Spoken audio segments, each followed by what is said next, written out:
यो सम्झौता अनुमोदन भयो भने नेपाललाई एउटा कुनै देशको सैनिक गठबन्धनतिर धकेल्ने स्थिति हुन्छ, नेपालको कानुन मिचिन्छ, संविधान मिचिन्छ, नेपालको स्वाधीनता स्वतन्त्रतामा आँचाउँछ। हामीले एउटा धारणा बनाउँला भन्ने हामीले गएका छौँ। अहिले नै हामी यसलाई ठिक अथवा बेठिक भन्ने ठाउँमा छैनौँ, तर जे बुँदाहरू आएका छन् ती बुँदाहरू कतिपय आपत्तिजनक बुँदाहरू छन्। यो नेपालको लागि अत्यन्तै गम्भीर र नेपाली जनताको लागि भोलिको दिन अत्यन्त कष्टकर दुःखदायी हुन्छ भन्ने कुराको यसले सङ्केत दिन्छ। भौतिक विकासका क्षेत्रमा, मानवीय विकासका क्षेत्रमा पनि अमेरिकाले हामीलाई पटक पटक सहयोग गर्दै आएको छ र त्यो नियमित सहयोग हो। पत्नीलाई समेत लगाएर कहिले उहाँले भारतमा पठाउनुहुन्छ, कहिले ऊर्जा जियासँग वार्ता गर्न लगाउनुहुन्छ, जुन काम गर्दै हुनुहुन्छ। एमसिसीको कुरा गर्दा चाहिँ एमसिसी एउटा प्रयोजनको हो र अहिले सैन्य सहायता अर्को प्रयोजनको हो। यो सैन्य सहायता अन्तर्राष्ट्रिय स्तरमा नेपाली सेनाले खेलेको भूमिकालाई थप मजबुत, थप प्रभावकारी, थप क्रियाशील गर्न हो।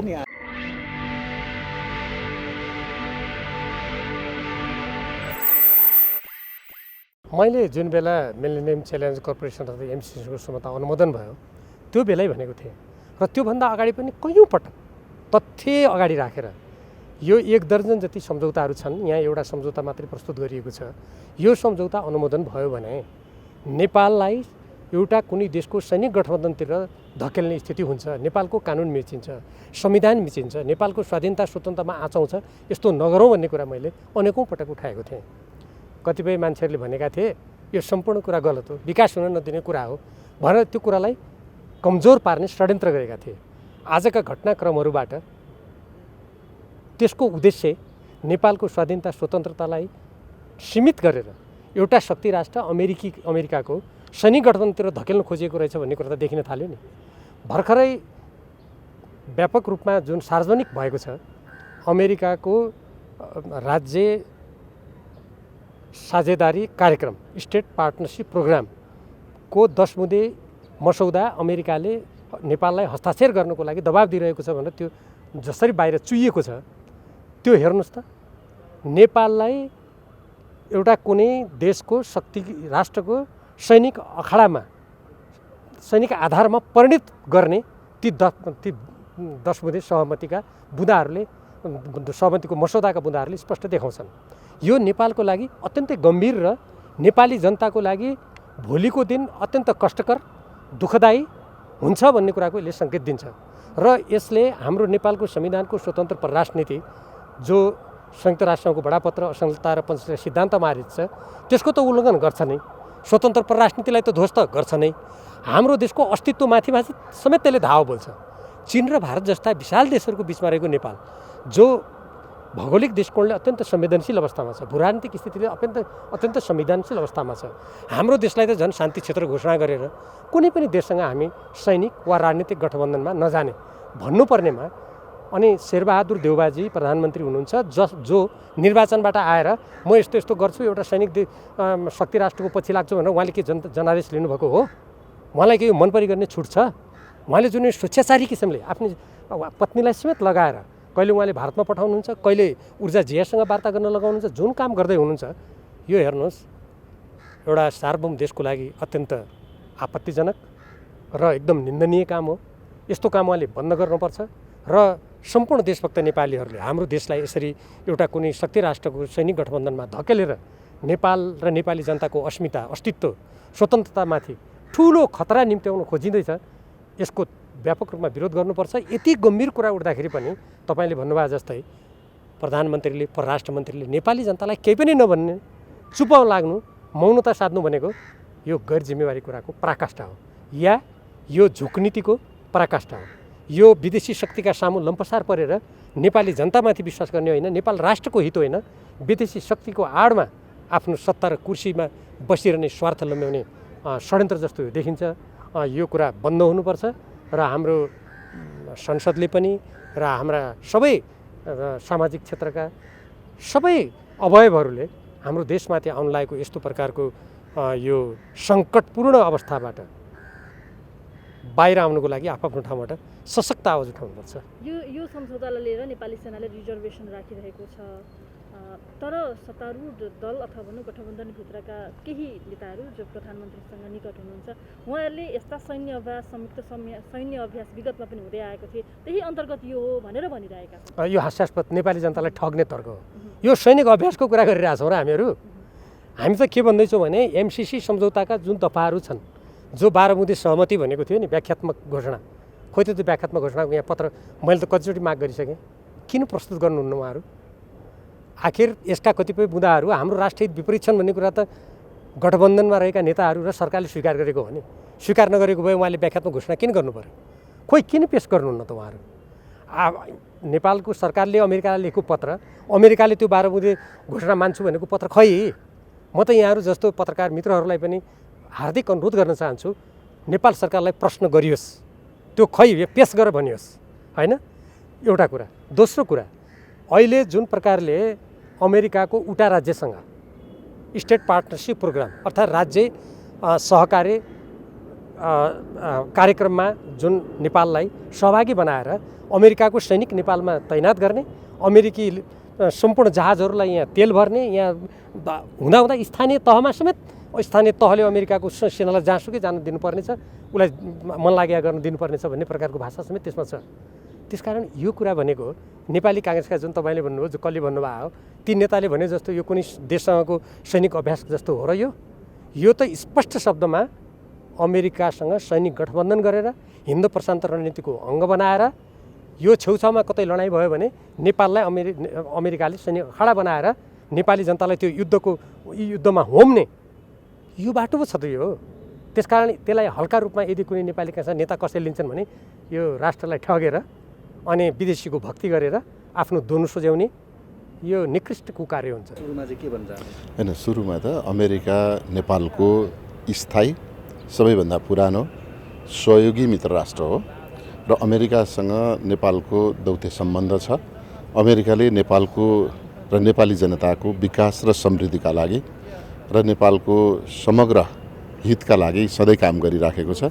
सोही अन्तर्गत सैन्य क्षेत्रमा पनि र भौतिक विकासका क्षेत्रमा, मानवीय विकासका क्षेत्रमा पनि अमेरिकाले हामीलाई पटक पटक सहयोग गर्दै आएको छ र त्यो नियमित सहयोग हो।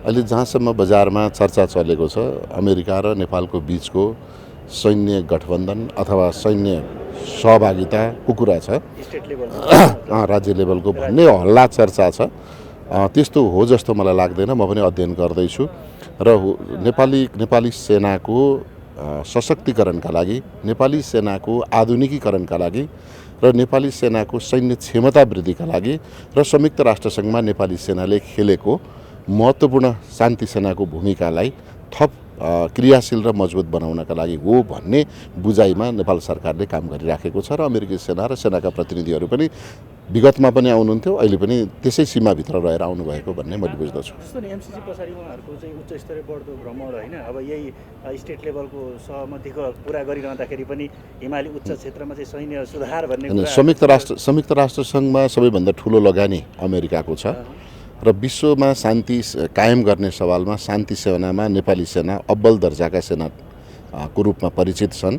त्यही भएको हुनाले नेपाली सेनाको आधुनिकीकरण गर्दा, नेपाली सेनाको सैन्य क्षमता वृद्धि गर्दा, उनीहरूको स्किल डेभलप गर्दा र यसले नेपाल र नेपाली सेनाले खेल्ने अन्तर्राष्ट्रिय भूमिकालाई पनि सकारात्मक प्रभाव पर्ने भएको हुनाले नेपाली सेनाको क्षमता वृद्धिमा अमेरिका लागिराखेको छ, बेलायत पनि लागिराखेको छ। अब नेपालले यो एमसिसी पछि भन्ने कुरा चाहिँ के हो भने एमसिसी नितान्त नेपाल र नेपालीको हितमा ऊर्जा क्षेत्रको विकासका लागि लगानी गरेको हो र लगानीमा सहयोग गरेको हो। अमेरिकाले लगानी गरेको होइन कि नेपाललाई लगानीमा सहयोग गरे हो। अब त्यस पछाडि सैन्य सहयोग पनि आयो। सैन्य सहयोग आउँदैछ नेपाली सेनालाई सैन्य सामग्रीहरूको र नेपाली सेनालाई क्षमता वृद्धिको लागि पनि दिइरहेका छ। यहाँनिर प्रश्न कस्तो आइरहेछ भने जस्तो एमसिसीको कुराले अहिले सबै दलमा एक किसिमको मतभेदै छ होइन, सबैमा त्यस पछाडि विचारोपण भएको सबैमा छ। अब यो जुन स्टेट लेभलको जुन छ नि यसले त राष्ट्रवादी शक्तिहरू एक हुनुपर्छ भनेर यो होइन, यसो छ, राष्ट्रवादी हुने हो भने त विरोधाभासपूर्ण तर्क छ वामपन्थी साथीहरूको। आजै मात्रै पनि मैले संसदमा सुन्दै थिएँ एकजना वामपन्थी मान्यजीले सबै युवाहरूलाई सैन्य तालिम दिनुपर्छ भन्दै हुनुहुन्थ्यो। सबै युवालाई सैन्य तालिम दिएपछि हात हतियार आयात गर्नुपर्छ होला र मुलुकलाई सैन्यकरण गर्नेतर्फ भन्दा पनि नेपालमा नागरिक अथवा सिभिल राइट्सको प्रत्याभूति गर्ने, सिभिलियन सुपरम्यासी हुने अथवा चाहिँ नागरिक सर्वोच्चता हुने कुरा हो। त्यसमा नेपाल छ र त्यसमा कुनै पनि कुराको सम्झौता अरू देशसँग नेपालले गर्दैन। र जहाँसम्म मैले भने एमसिसीको कुरा गर्दा चाहिँ एमसिसी एउटा प्रयोजनको हो र अहिले सैन्य सहायता अर्को प्रयोजनको हो। यो सैन्य सहायता अन्तर्राष्ट्रिय स्तरमा नेपाली सेनाले खेलेको भूमिकालाई थप मजबुत, थप प्रभावकारी, थप क्रियाशील गर्न हो। होइन, सँगसँगै त यसो छ, मैले फेरि पनि भने सँगसँगै आयो भने पनि आफ्नो भूमिका र आफ्नो परिधिभित्र रहेर आउने हो। सायद सँगै पनि आउन सक्थ्यो होला। जस्तो हामीलाई 55 करोड अमेरिकी डलर बराबरको एमसिसी सहायता भयो, तुरुन्तै 81 अर्बको अर्को अनुदान भयो। त्यस पछाडि जापानले पनि अर्को अनुदान दियो। अब अरू देशहरूले पनि हामीलाई अनुदान दिएलान्।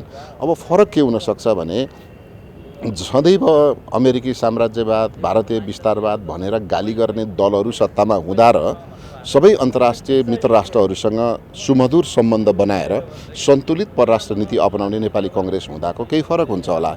जसरी पञ्चायतकालमा नेपालमा कुनै पनि विदेशी लगानी आउँदैन थियो, 48 सालमा नेपाली कङ्ग्रेसको गभर्मेन्ट बनेपछि धेरै 48 देखि 51 सम्म ठुलो सहयोग आयो। गएको 44 महिनामा नेपालमा वामपन्थी उग्र वामपन्थीहरूको सरकार थियो, नेपालमा विदेशी लगानी आएन, अनुदान पनि आएन र उल्टै 7 खर्ब ऋणबाट एकैपटक बढेर 16 खर्ब ऋणमा पुग्यो र कम्युनिस्ट सरकारले मुलुकलाई ऋणमा डुबायो। अब अहिले आएर लोकतान्त्रिक पार्टीको नेतृत्वको सरकारले, वाम लोकतान्त्रिक गठबन्धनको सरकारले ऋणमा होइन हामी अनुदानमा चाहिँ आकर्षित भइराखेका छौँ र ऋणलाई पन्छाएर हामी अनुदान लिँदैछौँ। अनुदान लिने हुँदाखेरि कुनै न कुनै देशले हामीलाई दिने अनुदान अझ भन्ने हो भने धेरै 7 समुद्र पारीका देशहरूले हामीलाई सहयोग गरिरहनु भएको छ।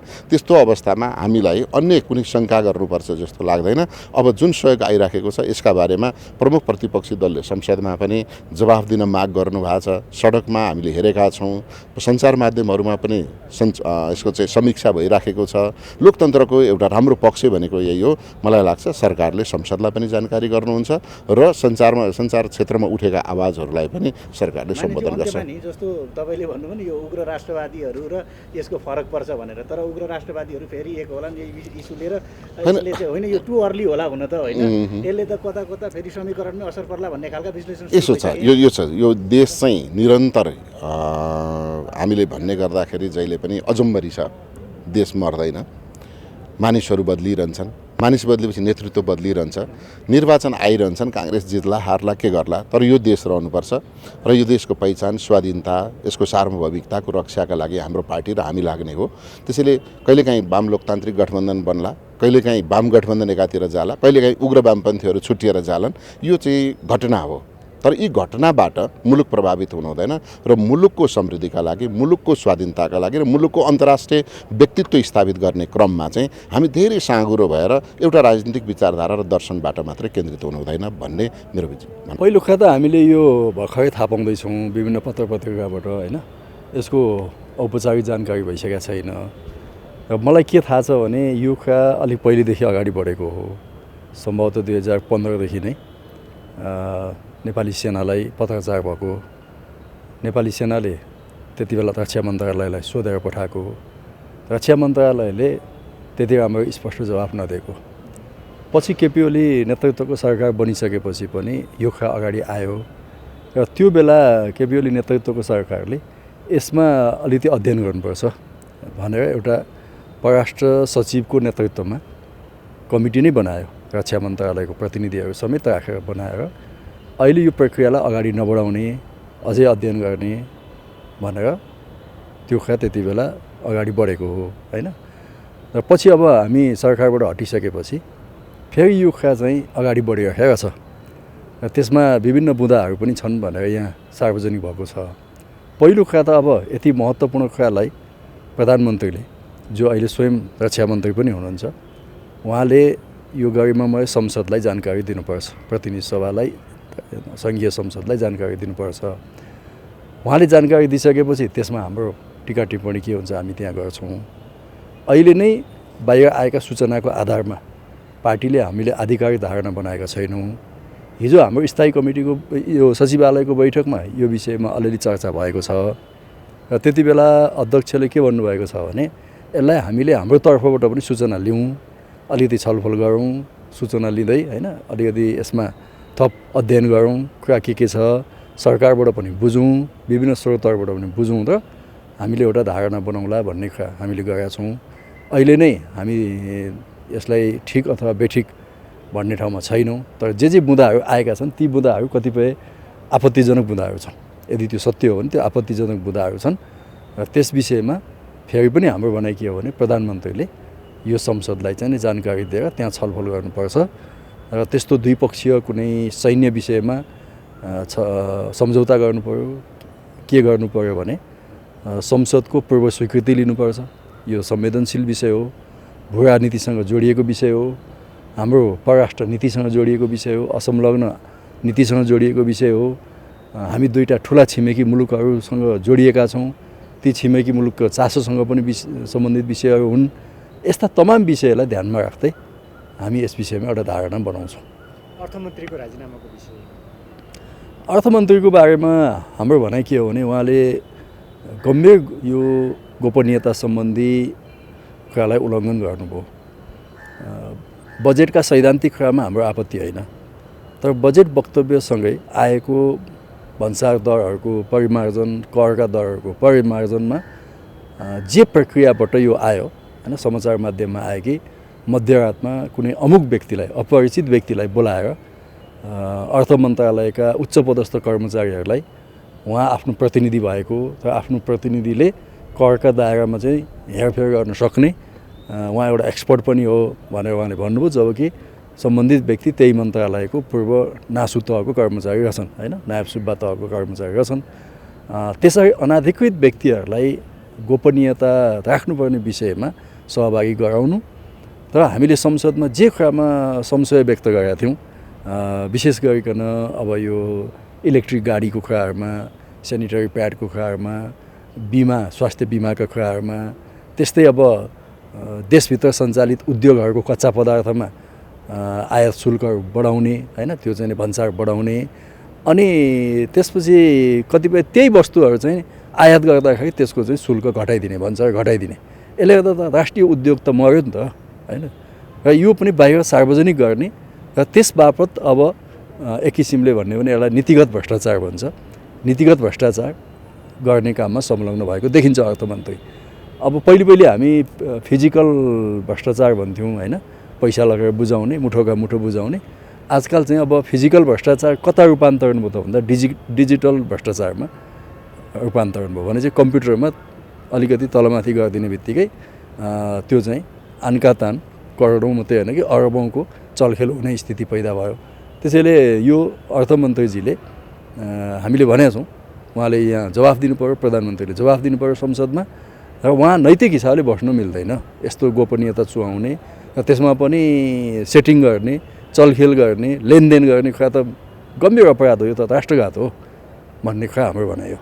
अब जसपाको आधिकारिक निर्णय त म भन्ने व्यक्ति होइन, तर पर्सनली मैले सदनभित्र चाहिँ त्यो कुरा उठाइसकेको हो। अहिलेको बजेटका केही जुन भन्सार दरहरू र केही वस्तुहरूको आयात र निर्यातहरूमा र केही उद्योग र कल कारखानाका लागि नै सीमित व्यक्ति, एकै व्यक्ति लगभग सबै चाहिँ ठाउँमा जोडिएको जुन भन्सार चाहिँ दरहरू या चाहिँ करका दायराहरू या विद्युत छुटहरू देख्नु भनेको यो शङ्कास्पद विषय हो। अब सदनमा मैले कुरा उठाइ नै सकेको हो। बाँकी अब जसपाले उठाउने कुरा पार्टीले निर्णय गर्ने हो, मैले गर्नुपर्ने विषय होइन। तर मैले व्यक्तिगत भन्दाखेरि चाहिँ यो साना उद्योगीलाई चाहिँ जसरी अब यो 10 करोडमा चाहिँ 15% विद्युत छुट दिने भने ठुलालाई मात्रै बाँच्न दिने, सानालाई विस्थापन गर्ने। सेनेटरी प्याडमा चाहिँ उद्योग खोल्यो, दर्जनौँ उद्योग छ, तर फिनिस गुड्सहरूमा चाहिँ सेनेटरी प्याडमा एउटा व्यक्ति नै जोडिनु भनेको र उसलाई भन्सार 90% छुट दिनु भनेको पनि उपशङ्का उब्जाएको अवस्था छ। त्यस्तै चाहिँ तपाईँको विभिन्न यो मेटल वायरहरूका कुराहरू भयो, त्यस्तै चाहिँ तपाईँको यो भन्सारहरूमा भन्सार बिन्दुहरूमा चाहिँ यो एलसी 100% क्यास मार्जिनमा विदेशी मुद्रा सञ्चितलाई ध्यान राखेर गर्नुभएको, तर मलाई त्यो लाग्दैन। व्यापारीहरूले चाहिँ जुन कुरा 2 महिनापछि चाहिँ तिर्नुपर्ने अवस्था हुन्थ्यो टिआर र डिमान्ड लोनको रूपमा ब्याज पर्थ्यो, आज सेम डे चाहिँ त्यो अवस्था सिर्जित हुन्छ। सामान्यतः हामी त परनिर्भर छैनौँ, परनिर्भरता हाम्रो छ, हामी आत्मनिर्भर छैनौँ। अनि आत्मनिर्भर नहुने वस्तुमा चाहिँ हामी जति लगाए पनि जे गरे पनि त्यो आउन त बन्द हुँदैन, खाना त बन्द हुँदैन, प्रयोग त बन्द हुँदैन। तसर्थ त्यो कुराहरू चाहिँ उपयुक्त भएन। यसमा मैले अस्ति नै सुधार गर्नुपर्छ भन्ने धेरै कुराहरू मैले अर्थमन्त्री र नेपाल सरकारले सुझाइसकेको अवस्था हो। यो बजेटहरू चाहिँ अहिले झन्नै अब पत्रकार र विभिन्न समाचार माध्यमहरूमा विषय आएको छ। सम्बन्धित मन्त्रालयको ध्यानाकर्षण भएको कुरा सुनियो, तर सम्बन्धित मन्त्रीजीको कुरा पनि अहिले छ, सुन्न पाइयोस् भन्ने चाहिँ हामी अपेक्षा राखेका छौँ। तर यो शङ्का र उपशङ्का जन्माएको छ। म एउटा चाहिँ संसदीय चाहिँ पार्लियामेन्टेरियन सँगसँगै एउटा बिजनेसम्यानको हैसियतले चाहिँ पनि थोरै बिजनेसहरू छ, त्यो आधारमा चाहिँ हेर्ने हो भने गाडीदेखि विभिन्न कुराहरूमा चाहिँ जुन दर रेटहरू चाहिँ देखियो, त्यो अब 12वटा व्यवसाय छन् कारहरू, विद्युतीय कारहरू चाहिँ इम्पोर्ट गर्ने। अब 3 जनालाई चाहिँ छुट दिएको देखियो, 9वटालाई विस्थापित गर्नका लागि आइयो कि भन्ने शङ्काहरू उत्पन्न भएको छ। त्यस्तै धेरै कुराहरू छन्। यसमा चाहिँ सरकार गम्भीर हुनुपर्छ र अर्थमन्त्रीजीको प्रष्टीकरण आउनुपर्छ भन्ने मलाई लाग्छ। धन्यवाद। बाहिर आएको हो, अब यो चाहिँ एकदमै अत्यन्तै गम्भीर र चाहिँ संवेदनशील विषय हो। यसमा हाम्रो पार्टी र हामीले कुनै पनि हालतमा चाहिँ सहमति प्रदान गर्ने विषय होइन। तसर्थ यस सरकारले वास्तविक रूपमा यस्तै विषय हो भने चाहिँ सैन्य गठबन्धनको यो पहिल्यै नै चाहिँ स्टेट पार्टनरसिप प्रोग्रामका अन्तर्गत यो 4-5 वर्षदेखि नै घुमिरहेको विषय हो। यसमा चाहिँ दुई देशको चाहिँ अब यो के परिमार्जन गर्ने, के राख्ने भन्ने विषय हो। मलाई जहाँसम्म लाग्छ सरकार नै यो विषयलाई चाहिँ गम्भीरताका साथ लिएको छ। यही बुन्दाका आधारमा चाहिँ सम्झौता हुँदैन द्विपक्षीय चाहिँ मलाई पूर्ण विश्वास छ र गर्नु पनि हुँदैन, एकदमै क्लियर कुरा हो। यसको पक्षमा चाहिँ कुनै पनि हालतमा कुनै पनि नेपाली नागरिक सांसदको हैसियतले पनि हुन सक्ने अवस्था हुँदैन। होइन, अब त्यो तपाईँले भन्नुभएको नि प्रधानमन्त्रीले आफै भन्ने कुरा त हामी सुन्नु पर्यो नि। मार्केटमा के हल्ला चलिरहेको छ भने त्यो नसुनाउन हामीले। यो संसदको हैसियतले म बोलिरहेको छु, एउटा पार्टीको गठबन्धनको कुरा होइन नि, एउटा पार्टीको हैसियतले त्यस्तो राष्ट्र अहितमा हुने कुनै पनि विषय, सुरक्षासँग जोडिएको, राष्ट्रिय सार्वभौमिकतासँग जोडिएको विषयहरू, राष्ट्रिय हितसँग जोडिएका विषयहरू, हाम्रो सुरक्षामाथि खुल्ला हस्तक्षेप हुने विषयहरूमा चाहिँ हामी गम्भीर छौँ। यस्ता विषयहरूलाई कदापि हामी चाहिँ स्वीकार गर्न सक्ने अवस्था हुँदैन। त्यो चाहिँ अब म आकाङ्क्षी होइन। अब को केले भनिया छ भन्ने त्यो कुराहरू नितान्त पार्टी र गठबन्धनभित्रको विषय हो। कुनै पार्टीले परिवर्तन होइन, त्यो चाहिँ वाहियात कुरा हो। पार्टी फुट्दैन र रह्यो कुरा मन्त्री परिषद विस्तार र परिमार्जन रिसफल गर्ने कुराहरू, नितान्त यो कोलेसन गभर्मेन्ट हो, विभिन्न राजनीतिक दलहरूको सहकारीमा बनेको सरकार हो। तसर्थ कुन पार्टीले कोलाई मन्त्री राख्ने, उसको कार्यक्षमताले भ्याएन, राम्रो काम गर्न सकेन, डिलिभर गर्न सकेन भन्ने हटाउने र बनाउने सम्पूर्ण अधिकार त्यो सम्बन्धित पार्टीमा निहित हुन्छ। तसर्थ उसले सिफारिस गरेको खण्डमा प्रधानमन्त्रीले त्यसले परिवर्तन गर्नुपर्छ भन्ने मान्यता हो। मलाई लाग्छ यो बजेटले गर्दा उहाँहरूले बनाएको बजेट हो, जवाब दिइसकेपछि बजेट पास हुने बित्तिकै त्यो चाहिँ सिफारिस गरेको विषयहरू कार्यान्वयन हुन्छ। जसपाको त मैले भनिसकेँ नि, पार्टीमा यो विषय आउँछ भन्ने विगतमा पनि यो कुरा उठिरहेकै हो, सांसद साथीहरूले उठाइरहेछन्। यो प्रवेश पाउँछ, प्रवेश पाएपछि त्यो निर्णय गर्छ जसपाले। धन्यवाद।